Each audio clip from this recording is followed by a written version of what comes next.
So this goes to what I was talking about before, where people don't feel good. And that's this consumer sentiment. Consumer sentiment, I know Morgan and I talk about this a lot. It's historically a great contrarian indicator. Like when consumer sentiment is at a low, it's actually a good time to buy into the stock market because typically the stock market's sold off a bunch. Well, we're seeing this weird situation where consumer sentiment was up here pre-COVID. Consumer sentiment has come down and it just has stayed down, right? Like it's stayed down. And why has it stayed down? I think there's a number of factors there, but I think some of the biggest factors are inflation since this period of time has been much higher on average than before. And I think, and so people don't feel good because life is expensive. It's like, you go to a restaurant and you're paying twice as much as you were paying pre-COVID. So that's a factor. But then I think, and it's not getting less expensive. So even though inflation may have gone down, life is not, it's not just because inflation goes from 7 or 8% to 3% doesn't mean that life becomes less expensive. It just means that the rate that things are becoming more expensive has slowed down. That's essentially what it is. And so life is expensive.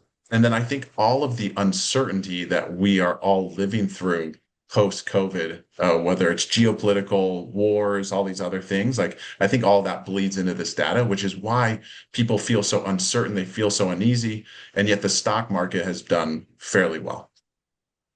This is tied to that economic policy uncertainty. And I want you to focus on this blue line. We can kind of ignore this for now, but that blue line, you can see these spikes of economic uncertainty, right? During the great financial crisis.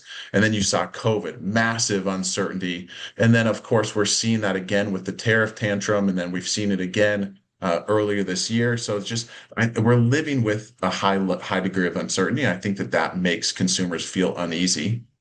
But at the end of the day, and I think this is so important to stress, is that people don't feel good, but people are still spending money. So this is looking at open table data, and they're looking at seated diners, 7-day moving average, and it's relative to 2019. So what are they trying to do? They're trying to compare this. Hey, what are we seeing right now relative to 2019?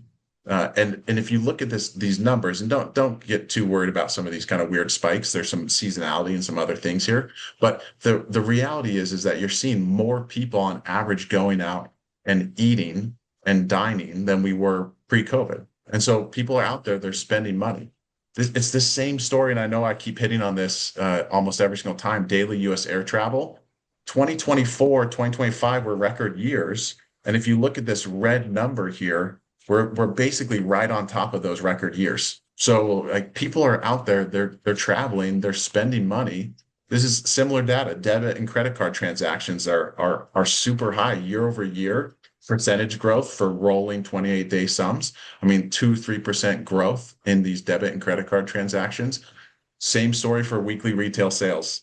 You look at weekly retail sales, and yes, there's a little bit of volatility in the numbers, but year over year, same store growth of 5, 6, 7% is pretty healthy. I mean, it's just, we're not seeing what you would expect if people were like, I don't feel good, and I'm also not going to spend money. It's just people don't feel good, but they still just go out and spend money.